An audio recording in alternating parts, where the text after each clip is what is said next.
দীর্ঘদিন পর ক্যাম্প নুতে ফিরে ক্লাব ইতিহাসের সর্বকালের সেরা ফুটবলারের প্রতি শ্রদ্ধা জানিয়ে পুরো ম্যাচে মেসি মেসি স্লোগানে মুখরিত হয়ে ওঠে ক্যাম্প নু।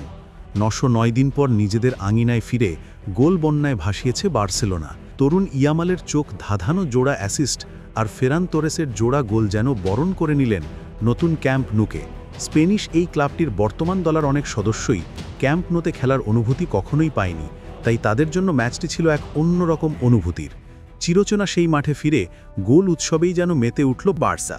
ঘরে ফেরার আনন্দ কাতালান ক্লাবটি উদযাপন করল অ্যাথলেটিক বিলবাওয়ের বিপক্ষে বড় জয়। লা লিগায় আজ নিজেদের মাঠ ক্যাম্প নুতে অ্যাথলেটিক বিলবাওয়ের বিপক্ষে ৪-০ গোলে জিতেছে বার্সেলোনা। বড় জয়ের ম্যাচে জোড়ো গোল করেছেন ফেরান তোরেস, একবার করে জালের দেখা পেয়েছেন রবার্ট লেভানডোভস্কি ও ফার্মিন লোপেজ। এই জয়ে আপাতত পয়েন্ট টেবিলের শীর্ষে উঠে এসেছে বার্সা। ১৩ ম্যাচে ১০ জয়, ১ ড্র ও ২ হারে ৩১ পয়েন্ট নিয়ে হান্সি ফ্লিকের দল। অবশ্য ক্লাবটির চিরপ্রতিদ্বন্দ্বী রিয়েল মাদ্রিদ ১ ম্যাচ কম খেলেছে। ১২ ম্যাচে সমান পয়েন্ট নিয়ে গোল ব্যবধানে পিছিয়ে থেকে জাবি আলোনসোর দল ২-এ নেমে গেল। নিজেদের মাঠে ৪ মিনিটেই এগিয়ে যায় বার্সা। অ্যাথলেটিকের রক্ষণকে ফাঁকি দিয়ে বক্সের বাম দিক থেকে বাঁ পায়ে শট লক্ষ্যভেদ করেন পোলিশ তারকা ফরোয়ার্ড। প্রথমার্ধের যোগ করা সময়ের ৩ মিনিটে ব্যবধান ২-০ করা গোলটি আসে ফেরান তোরেসের পা থেকে। অবশ্য স্প্যানিশ ফরওয়ার্ডের গোল থেকে লামিনে ইয়ামালের অ্যাসিস্টের সৌন্দর্যই ছিল অধিক।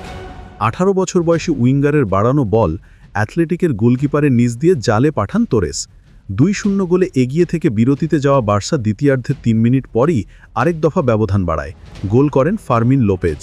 ৬ মিনিট পর ফার্মিনকেই বাজেভাবে ফাউল করে প্রথমে হলুদ কার্ড দেখেন অ্যাথলেটিকোর মিডফিল্ডার ওহিয়ান সানসেট, পরে ভিএআর দেখে সেটা লাল কার্ডে রূপান্তর করেন রেফারি। ১০ জনের দলে পরিণত হওয়া অ্যাথলেটিকের জালে শেষ দিকে আরেকবার বল পাঠায় বার্সা। জোড়া গোল পূর্ণ করেন তোরেস, আর ম্যাচের জোড়া অ্যাসিস্ট হয় ইয়ামালের। দারুণী জয়ের পর বার্সার পরবর্তী পরীক্ষা চেলসির বিপক্ষে। চ্যাম্পিয়ন্স লিগে আগামী মঙ্গলবার রাতে ইংলিশ জায়ান্ট ক্লাবটির মাঠে খেলবে তারা।